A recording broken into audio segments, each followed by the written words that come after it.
हिंदी के महान कवि व लेखक तथा हमारे बिहार के गौरव बाबा नागा अर्जुन को उनके जन्म दिवस पर मेरी विनम्र श्रद्धांजलि।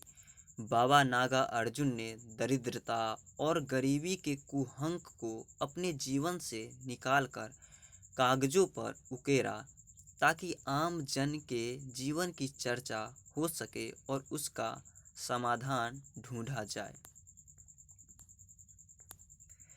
बाबा नागार्जुन ने अपनी कविताओं में एक तरफ इंदिरा गांधी जैसे नेताओं की खबर ली तो दूसरी तरफ आम आवाम के जीवन को जवान दी।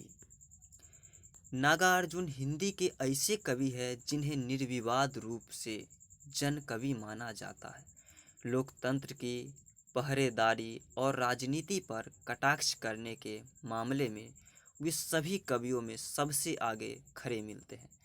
वे जनता की तरफ प्रतिबद्धता से खड़े होकर सत्ता से बहुत कड़े सवाल पूछते हैं, चाहे वह तानाशाह होने की हद तक पहुंच चुकी आपातकाल लगाने वाली इंदिरा गांधी ही क्यों न हो।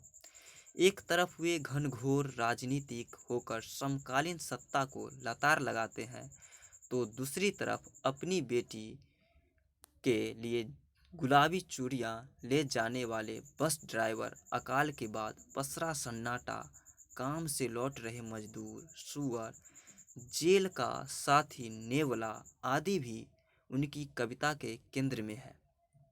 आज के दौर में जब सत्ता अपने आलोचकों से सीधे भिड़ कर उन्हें घोर अपराधी घोषित करना चाहती है तथा बाबा नागार्जुन को याद करना उस आलोचना के पक्ष के साथ खड़े होना है जो लोकतंत्र को मजबूत बनाती है।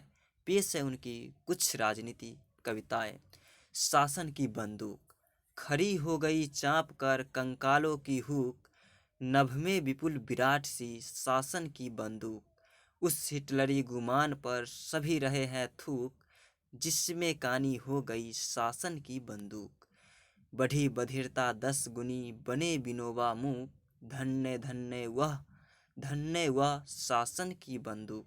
सत्य स्वयं घायल हुआ गई अहिंसा चूक, जहाँ तहाँ दगने लगी शासन की बंदूक। जली ठूठ पर बैठकर गई कोकिला कूक, बाल न बांका कर सकी शासन की बंदूक।